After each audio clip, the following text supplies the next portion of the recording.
किस तरह से एनवायरनमेंट हमको सपोर्ट करता है, यानी रिसोर्सेज को खत्म होने नहीं देता है।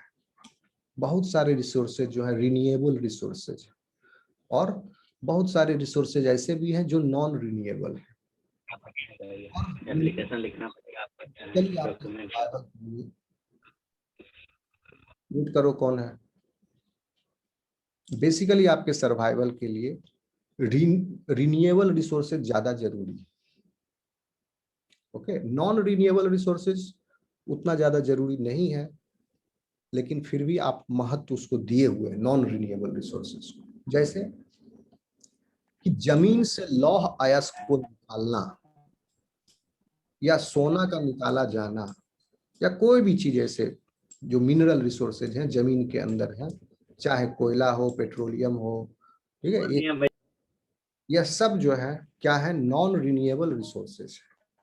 एक दिन यह समाप्त हो जाने वाला है। यहाँ पर जो नेचर है, कौन हो भैया, म्यूट नहीं कर रहे हो।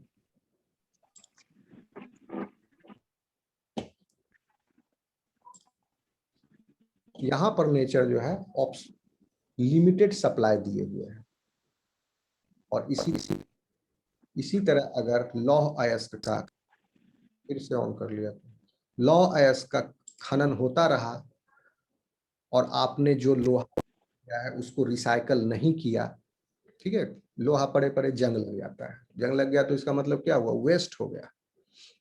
वो ऑक्साइड फॉर्म में फिर जंग लग करके मिट्टी में मिल जाएगा कण कण, उसको निकालना असंभव है, फिर रिट्रीव करना। ओके, लौह अयस्क जो निकाला जा रहा था जमीन के अंदर जो था, वो पहले एक जगह पूरा कंसंट्रेटेड फॉर्म में है, इकट्ठा है वहां पर। आपने क्या किया, उसको निकाला, परिष्कृत करके सब आदमी आपस में पूरा दुनिया में बांट लिया, सब जंग लगा के उसको छोटा छोटा महीन कण मिला के मिट्टी में मिला देगा, एंट्रोपी बढ़ा देगा पूरा। तो क्या हो गया, वो लोहा उतना है ही, जमीन पर अभी भी है, लेकिन वो सब बिखर गया, रैंडम हो गया। तो अब आपके लिए उसका महत्व नहीं बच। तो एक दिन क्या होगा, ये सारे रिसोर्सेज जो हैं खत्म हो जाएंगे, कोयला भी खत्म हो जाएगा, पेट्रोलियम भी खत्म हो जाएगा, आप जला के धुआं निकाल दिए सबका। ओके, तो ये सब नॉन रिन्यूएबल रिसोर्सेज है। लेकिन आप सोचो कि इसके बिना जीवन संभव है, लोहा के बिना, पेट्रोल के बिना, कोयला के बिना, ये सब नॉन रिन्यूएबल रिसोर्सेज है, जीवन संभव है? यस है, ठीक है ना, मर नहीं जाएगा इसके बिना तो। लेकिन नॉन रिन्यूएबल रिसोर्सेज जो आपको फ्री में मिला हुआ है नेचर, जैसे ऑक्सीजन, वाटर, ठीक है ना, प्लांट्स जो आपको क्रॉप दे रहे हैं, फल फ्रूट अनाज दे रहे हैं, ये सब क्या है, एनवायरनमेंट के रिन्यूएबल रिसोर्सेज हैं। एनिमल्स, ये मरेंगे, पैदा हो, कभी खत्म होने वाले नहीं हैं, अगर आप इनको बैलेंस को खराब जब तक नहीं कर दिए तो। ठीक है, तो ऑक्सीजन, तो ये सब नॉन रिन्यूएबल रिसोर्सेज आप देखेंगे, ये ज्यादा जरूरी है आपके सर्वाइवल के। रिन्यूएबल रिसोर्सेज समझ में आ रहा है बच्चों? Yes sir.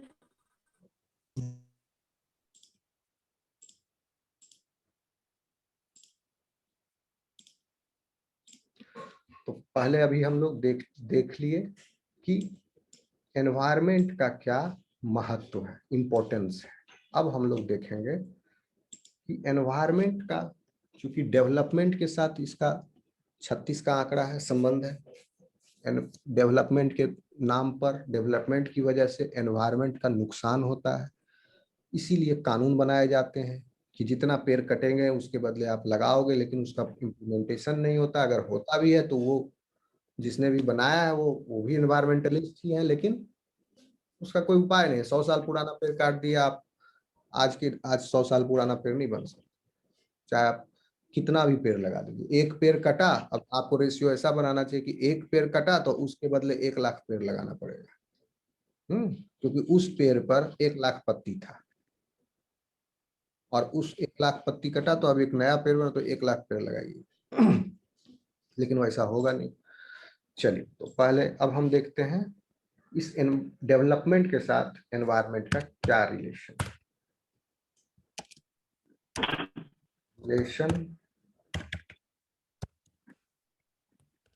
एनवायरमेंट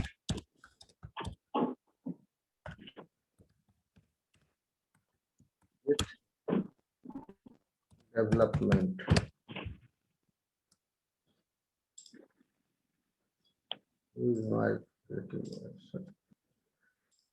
चलो अब हो गया आपका। तो पॉइंट वाइज हम लोग देखते हैं क्या इसका रिलेशन है। नंबर 1,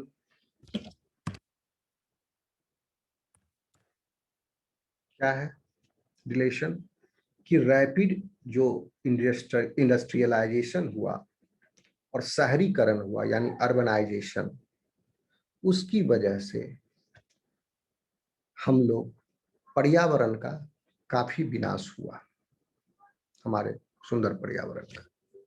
क्योंकि जिस जगह आपने इंडस्ट्रियलाइजेशन किया वहां पर आपने उसके इंडस्ट्री के पानी को बहाया, आपने ओपन सोर्स नदी में उसके इंडस्ट्रियल वेस्ट वाटर को डिस्चार्ज कर दिया।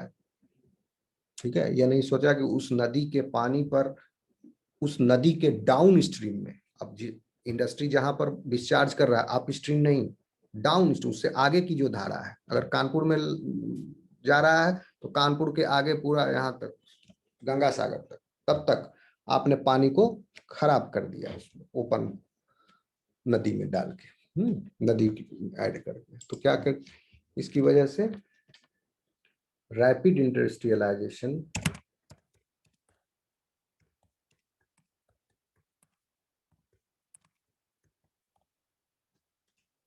एंड अर्बनाइजेशन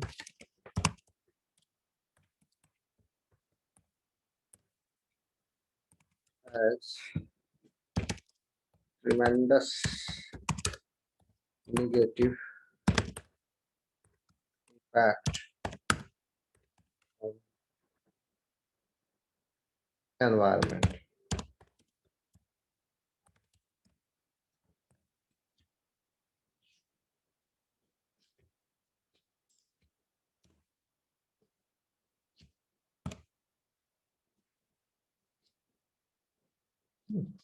तो ये डेवलपमेंट के नाम पर हुआ ये, ठीक है, जिसकी वजह से हमें पर्यावरण की कीमत चुकानी पड़ी। ठीक है, तो यह इंडस्ट्रियल, क्या पहले के जमाने में जब इंडस्ट्रियलाइजेशन नहीं था, गांवों में रहते थे तो उस समय भी जीवन था, लेकिन क्या हुआ, अभी क्वालिटी ऑफ लाइफ बढ़ गया, और ये सब किसकी देन है, कैपिटलिज्म की देन है। क्वालिटी ऑफ लाइफ बढ़ाने के लिए आदमी जो है कंफर्ट की तरफ गया, तो आप जितना कंफर्ट की तरफ जाओगे पर्यावरण को उतना ही नुकसान पहुंचाओगे। ठीक है, बॉडी को जितना कंफर्ट दो, अब पैदल चलने के बाद गाड़ी से चला, बाइक से चला, थोड़ी दूर भी धुआं छोड़ा, पर्यावरण को नुकसान है। गर्मी नहीं सहा जा रहा है, एसी चलाया, लोड बढ़ा, कार्बन लोड बढ़ा, उसका इलेक्ट्रिसिटी कंज्यूम हुआ, पर्यावरण को नुकसान हुआ। ओके, और ये अर्बनाइजेशन हुआ, rapid, thousands and lakhs of products are there, सबका प्रोडक्शन हो रहा है इंडस्ट्री में, तो सब मिलकर एनवायरनमेंट को निगेटिवली इंपैक्ट किए। करेक्ट है बच्चों, समझ में आ रहा है? Yes sir. Yes sir. इसके अलावा और भी एक्टिविटीज जो हुई, जो कि गरीबी मिटाने के नाम पर, यानी पर कैपिटा इनकम बढ़ाने के नाम पर, वो सारी एक्टिविटी, जैसे सब्सिडी प्रदान करना। सब्सिडी को आप आश्चर्य करोगे, सब्सिडी का भी इम्पैक्ट है एनवायरनमेंट पर।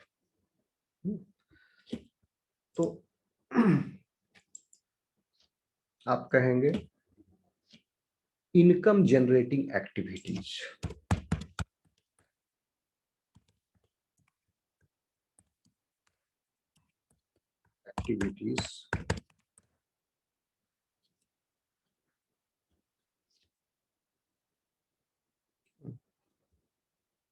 वन सेकेंड, मेरा हिल क्यों नहीं रहा है?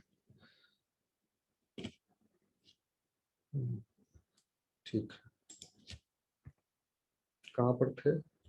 हाँ, income generating activities This also has negative environmental consequences. Income generating activities, negative environmental consequences.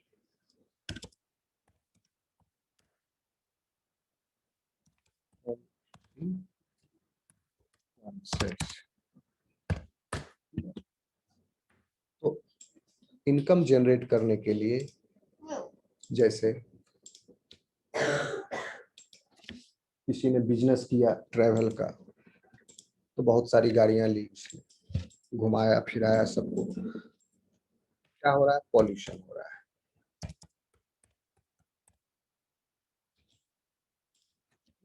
और भी इनकम जनरेटिंग एक्टिविटीज हैं, वो अभी पॉल्यूशन काउज कर रही है।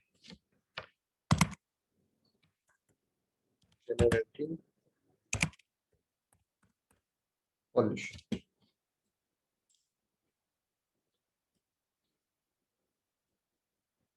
फिर है थर्ड वन,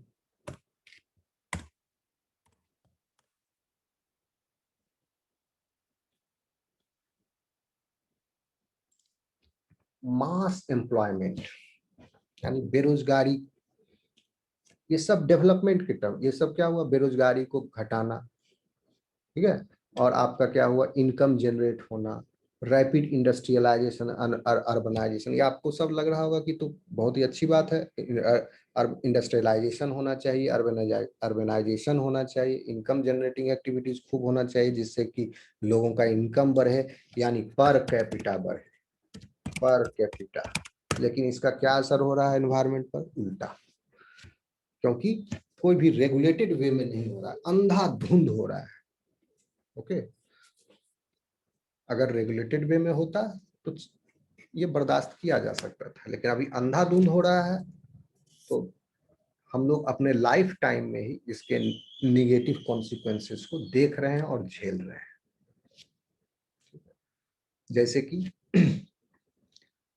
इंडिया में टाइगर खत्म हो जाएंगे एक दिन। क्यों? क्योंकि इनका काफी शिकार किया गया।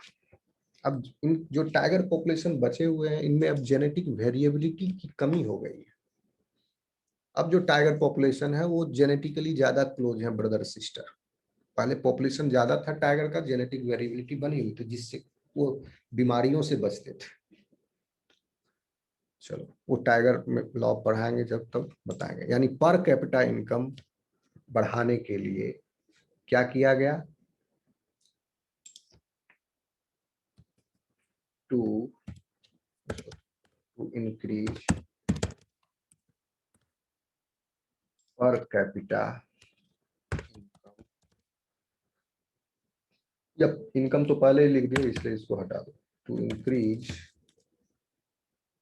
आप पोवर्टी रिडक्स, या आप लिख लो इसको mass employment, to generate mass employment.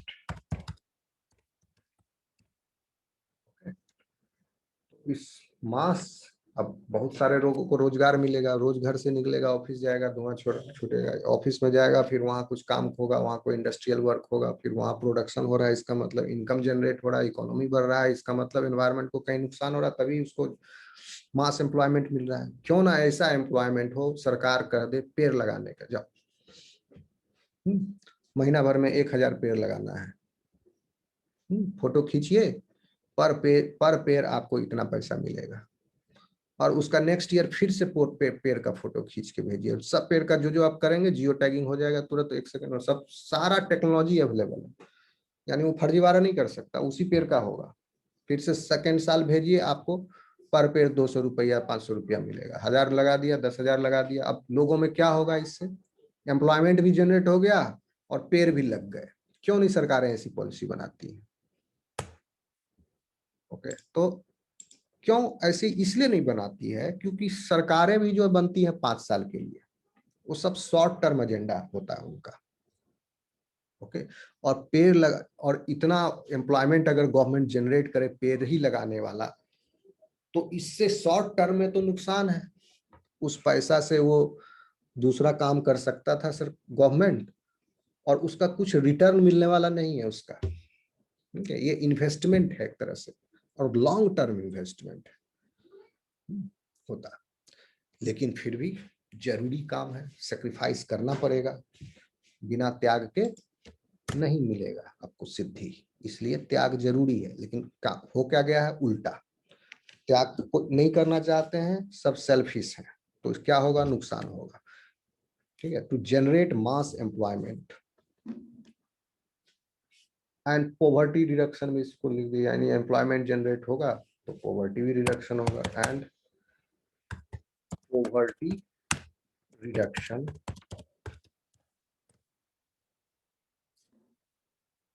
इसकी वजह से क्या हुआ, एनवायरमेंट का जो क्वालिटी है वो कॉम्प्रोमाइज हो गया है, कॉम्प्रोमाइज्ड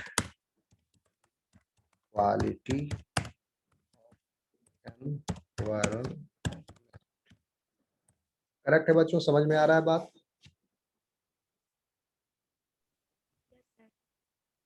Yes.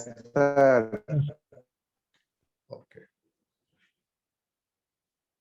तो इसको ऐसा नहीं है कि ये इसका कोई दूसरा ऑप्शन उपाय नहीं है, लोगों ने सोचा नहीं बेसिकली, इसकी तरफ ध्यान नहीं दिया, क्योंकि शॉर्ट टर्म फायदा चाहिए, तुरंत आज इन्वेस्ट किए कल रिटर्न खोजने वाले लोग, या 5 साल के बाद या 2 साल के बाद खोजेंगे। ठीक है, अब आप देखिए कि और ये कंटिन्यूड ग्रोथ जो हो रहा है, इकोनॉमिक प्रोग्रेस जो हो रहा है, इसकी वजह से क्या हो रहा है, फिर एनवायरनमेंट जो है डिटेरिएट कर रहा है धीरे धीरे। कोई एक दिन का काम तो है नहीं, रैपिड इंडस्ट्रियलाइजेशन, रोज धुआं छूट रहा है, नई नई कंपनियां स्थापित हो रही हैं, शहरों में रोज नया मकान बन रहा है। मकान बन रहा है तो नदी के तटों से बालू का खनन हो रहा है, कहीं पर सीमेंट बन रहा है एमपी में, कहीं का लोकल में, कहीं पहाड़ से गिट्टी टूट के आ रहा है, कहीं बगल में बालू खना रहा है, ये सब हो रहा है, तो एनवायरनमेंट का नुकसान हो रहा है। ओके, तो अब आप देखिए कि यह जो ग्रोथ है, इकोनॉमिक ग्रोथ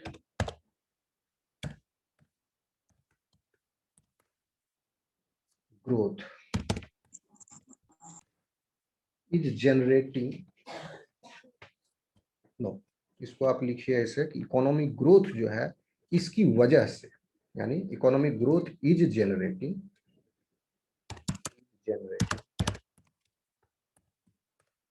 एक्टिविटीज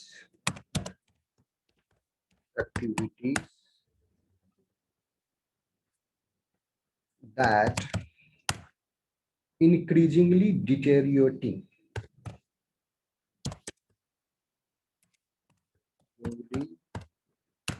deteriorating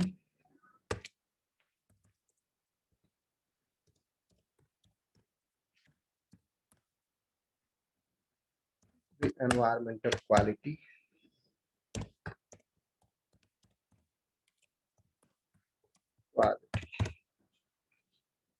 क्या हो रहा है, डे बाय डे,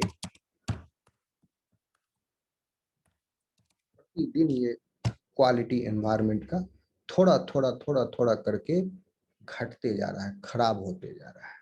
और एक दिन हम लोग पॉइंट ऑफ नो रिटर्न, जहां से वापसी संभव नहीं, उसके बाद आप लाख पेड़ लगा लीजिए नहीं सुनेगा फिर एनवायरनमेंट, क्योंकि आपने क्या किया, बायोडाइवर्सिटी का विनाश किया। आप पेड़ जो लगा रहे हो, कोई एक पर्टिकुलर टाइप का पेड़ लगा रहे हैं, जो प्लांटेशन कर रहे हैं, वो उसके इक्विवेलेंट नहीं हो सकता है जो नेचर में अपने आप फॉरेस्ट था पहले से।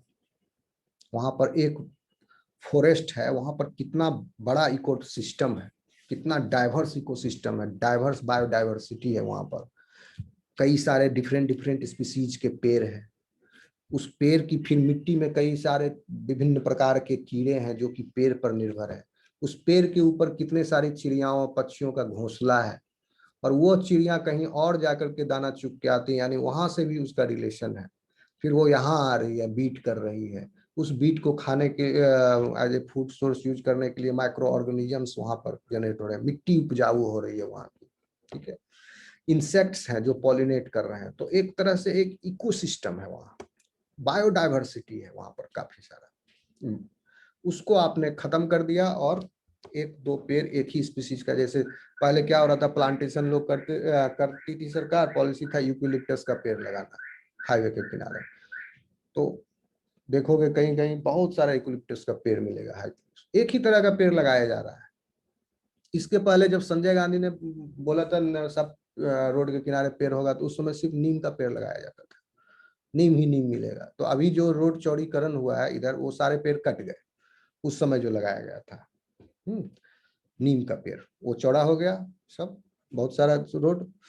अब फिर यूकेलिप्टस लग गया, वो भी कट गया, वो भी चौड़ा हो गया। अभी क्या कर रहा है, जो नेशनल हाईवे बना रहा है, बीच में जो डिवाइडर है मोटा सा, उसके बीच में पेड़ लगा रहा है।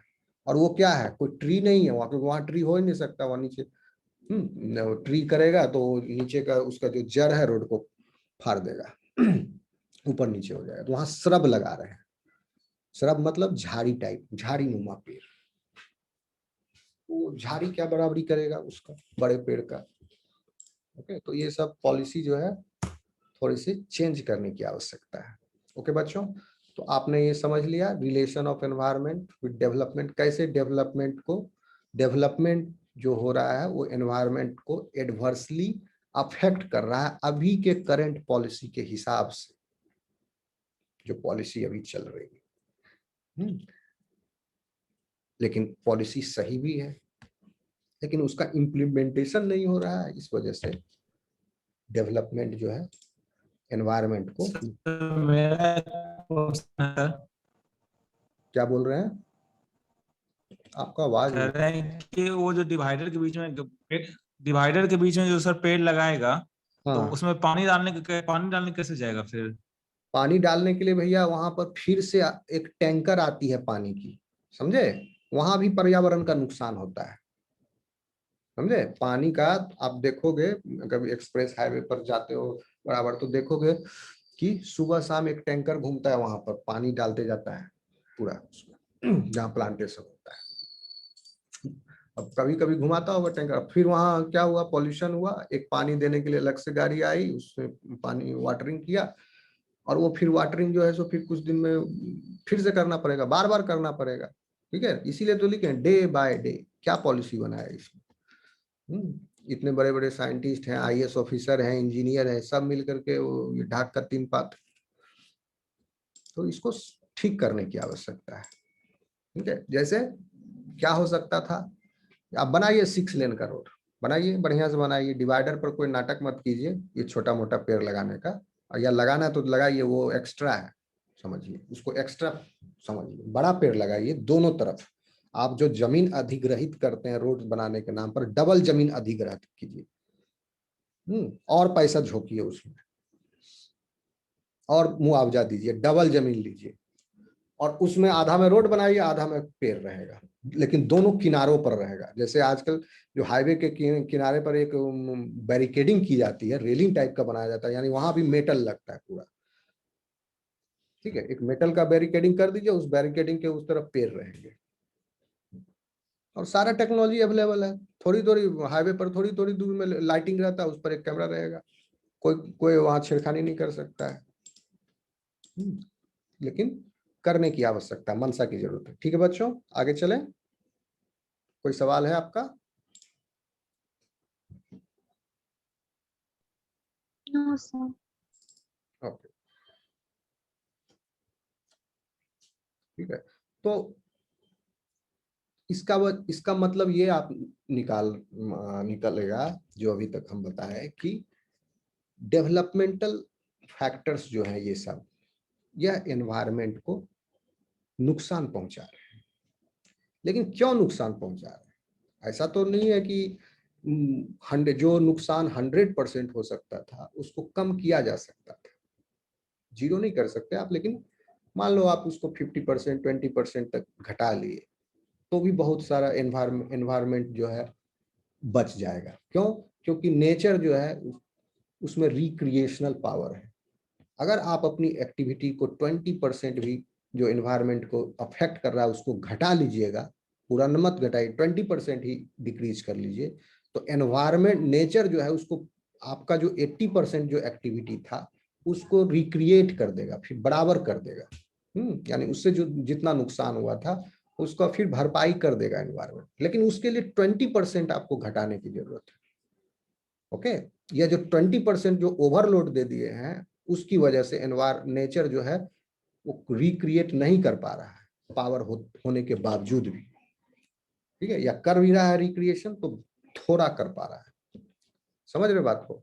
तो इसलिए ये सब किस वजह से हो रहा है? डेवलपमेंट का जो फैक्टर है उसमें एनवायरनमेंट के लायक जो है कॉम्प्लायंस जिसको कहते हैं, नीति निर्देश, किस तरह से इसका ध्यान रखना है एनवायरनमेंट का, उसका लैकिंग कर रहा है वो डेवलपमेंटल फैक्टर जो पॉलिसीज है इम्प्लीमेंटेशन लेवल पर।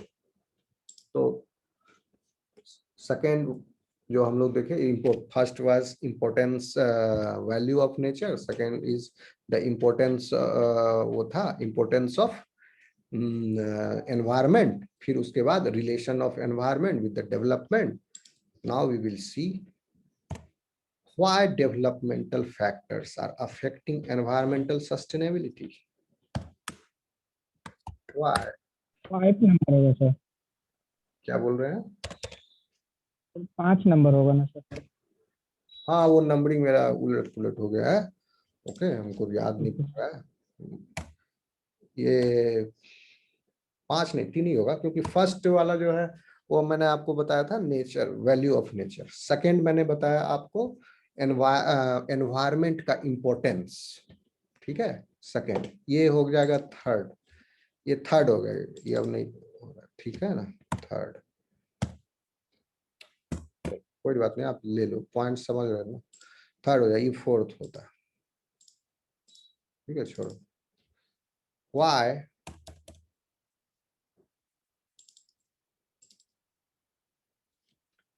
development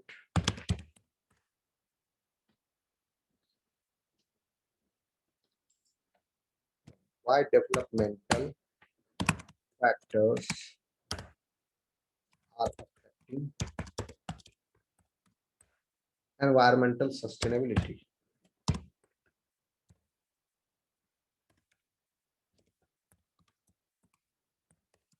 Sustainability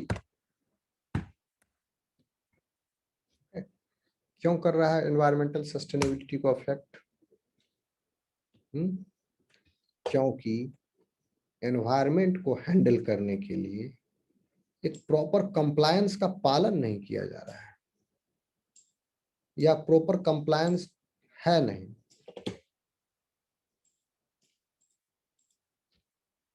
से क्यों हो रहा है ये? सर सस्टेनेबिलिटी का मतलब? सस्टेनेबिलिटी जैसे इसको हिंदी में कहोगे आप, किस तरह से अपने आप को ये एनवायरनमेंट जो है बरकरार रख रहा है, एक तरह से ये समझिए। जैसे अगर कोई एक जंगल है, पहले के जमाना में क्या होता था, पहले भी लकड़ियां कटती थी, लोग काटते थे, ऐसा तो नहीं था, लेकिन क्या जंगल समाप्त हुए? नहीं हुए। जंगल कब समाप्त होने शुरू हुए? अब शुरू हुए, या अभी से 50-100 साल पहले से खत्म। जैसे अंग्रेज जब आए तो ये उत्तराखंड राज्य में, जैसे ये सब पूरा जो पहाड़ था, सह्याद्री में, ये शिवालिक रेंज में, यहाँ पर बहुत घने जंगल थे। इवन गंगा के तटीय मैदानों में, यहाँ भी मुंगेर जमालपुर घने जंगल थे, इन्होंने कटवा दिए, ठीक है। जब इन्होंने खाद को इंट्रोड्यूस किया, पोटास को, तो इन्होंने कहा कि पहले क्या होता था कि खेतों में पेड़ होते थे बड़े बड़े, थोड़ी थोड़ी दूर पर, ओके, हर 2-4 बीघा खेत के बाद गांव में भी परंपरा थी, फुलवारी हुआ करती थी, बगीचा हुआ करता था, जहां पर विभिन्न प्रकार के फल होते थे, पेड़ होते थे, बांस बट्टी होता था, बांस होता था, शीशम का पेड़ होता था, सखुआ का पेड़ होता था। ठीक है, ये सब खेतों में बिखरे पड़े होते थे। तो इन्होंने जब खाद को इंट्रोड्यूस किया तो ये कहा यहाँ के फार्मर्स को कि आपके जो पेड़ हैं खेतों में, ये फर्टिलाइजर को कंज्यूम कर रहे हैं, जिससे ये आप फर्टिलाइजर जो है आपके फसलों को उपलब्ध नहीं हो रहा है। आप एक काम करो, टेंशन छोड़ो, फर्टिलाइजर आ गया है, खेत में मस्त डालो, कोई दिक्कत नहीं, सारे पेड़ काट डालो और पूरे में खेती करो, खूब प्रोडक्शन करो। तो फर्टिलाइजर आ गया तो खूब प्रोडक्शन भी होने लगा। नतीजा क्या हुआ, काट दिए पेड़ लोगों ने। 50-100 साल में कई सारे पेड़ कट गए। इवन उत्तराखंड के सारे जंगल समाप्त हो गए, बहुत सारे जो हाइयर हिमालयाज में हैं वहां पर फॉरेस्ट हैं, बहुत सारे जंगली जानवर होते थे। तो क्या, लेकिन पहले क्या था वहां पर, क्या यहाँ पर क्या हुआ, मास लेवल पर डिफॉरेस्टेशन हुआ। लेकिन पहले थोड़ी थोड़ी मात्रा में लकड़ियां काटते थे लोग, यानी जो अपने घर के जलावन के लिए काट रहे, जंगल गए, जो सूखी लकड़ी मिला झड़ा पड़ा वो ले आया। लेकिन जंगल में क्या हो रहा, डेली जितना उन्होंने काटा नहीं उससे कहीं ज्यादा, पूरा फॉरेस्ट लेवल पर देख लीजिए तो बहुत ज्यादा बायोमास का एक्यूमुलेशन हो रहा है डेली। तो ये सस्टेनेबिलिटी कहलाएगा। वहां पर पर्यावरण का नुकसान नहीं कर रहा है वो इको फ्रेंडली। जो जंगल में लोग रहते हैं, आदिवासी लोग, वो अपने जंगल का विनाश नहीं करते हैं, वो नहीं काटते हैं, अपने पेड़ों को बचा के रखते हैं। कोई आता है बाहर से काटने के लिए, उनके जंगल के रिसोर्सेज को हड़पने के लिए, उसका विरोध करते हैं वो वनवासी लोग। वो सब एनवायरनमेंट को सस्टेन किए हुए, बरकरार रखे हुए। सस्टेनेबिलिटी वर्ड आता है सस्टेन्स, यानी व्यवस्थित, बरकरार रखे हुए। हजारों सालों से वो जंगलों में डिपेंड रह रहे हैं, डिपेंडेंट है उस पर, लेकिन वो जंगल नहीं खत्म हुआ 1000 साल में भी, जब तक वो उनके हाथ में पूरी तरह से थी पावर। ये खत्म हो गया इधर कुछ साल में। क्या हुआ, क्यों? क्योंकि अंधाधुंध उसका दोहन किया गया। समझ रहे बात को बच्चों? Yes sir. Yes sir. तो यह क्या कह रहा है कि neglect of environmental principles is a key reason why natural hazards end up causing a significant number of avoidable casualties. आप एनवायरमेंटल कंप्लायंस को फॉलो करें और एनवायरमेंटल प्रिंसिपल्स को नेग्लेक्ट ना करें। ओके, जिसकी वजह से यही एक मेन वजह है कि एनवायरमेंटल प्रिंसिपल्स को नेग्लेक्ट करने की वजह से इतना पर्यावरण का नुकसान हुआ। So what you will say that lack of environmental compliance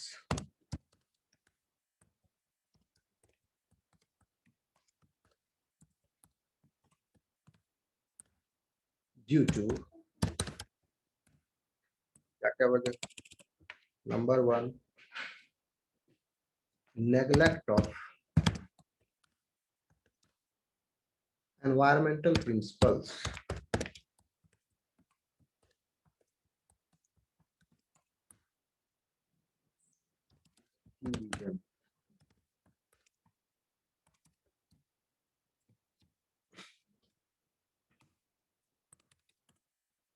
फिर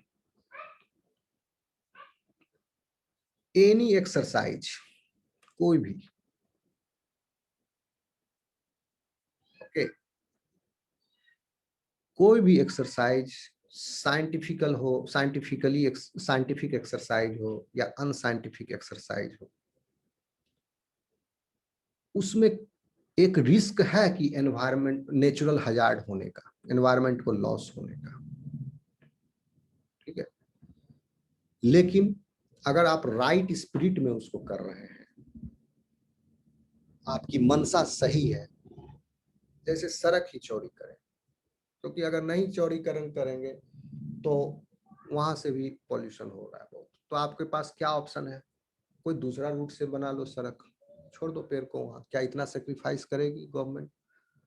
ऑलरेडी रोड है, फिर इतना पैसा लगा के वो जमीन अधिग्रहण करे, दूसरी रास्ता निकाले और फिर वहां रोड बनाए, नहीं करेगी। तो आप क्या करोगे? क्या रास्ता बचता है कि उस जगह से पेड़ कटा, दूसरे जगह लगाए। तो एनी एक्सरसाइज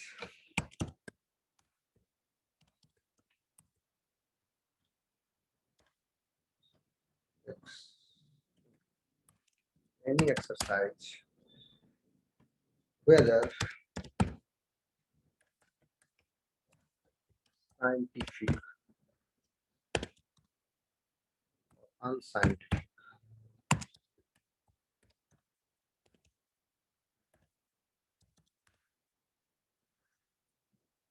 यह is going to ascertain, यानी रिस्क होंगे, आपको रिस्क को मिनिमाइज करना है।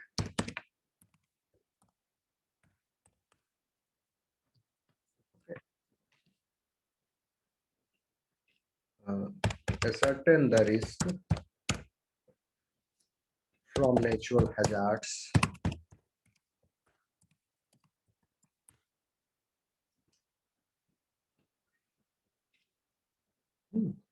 यानी उस लोकल रीजन में उसने कुछ किया, यानी पेड़ कटे या नदी का डैम बना दिया, आप उस पर धारा को प्रवाहित मोड़ दिया, आपने कुछ भी अपने एनवायरनमेंट में चेंज लाया, तो उसके साथ रिस्क एसोसिएटेड है। तो एक डैम के बनने से पर्यावरण का बहुत नुकसान होता है, लेकिन उसके बदले में क्या मिल रहा है? फ्री बिजली मिलती है बिना कोयला जलाए, तो उसको बर्दाश्त कर लिया जाता है। लेकिन उसके बदले जो पर्यावरण का नुकसान हुआ बहुत ज्यादा हुआ। और डैम बनने का मतलब है कि कभी ना कभी वो टूटेगा, ठीक है? जब उसकी लाइफ पूरी हो जाएगी तो वो टूटेगा, और जब टूटेगा तो विनाश लाएगा।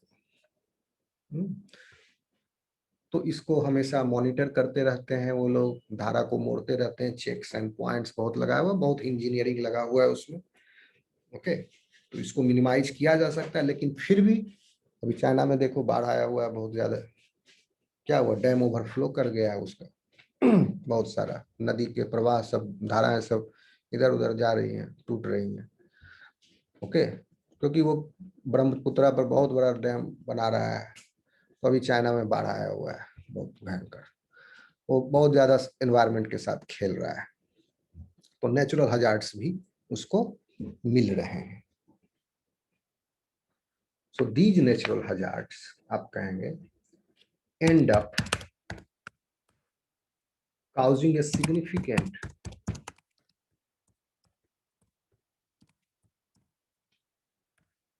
थोड़ा बहुत भी नहीं, थोड़ा सा नहीं, ज्यादा significant number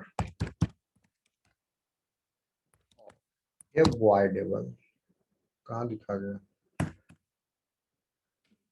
end up avoidable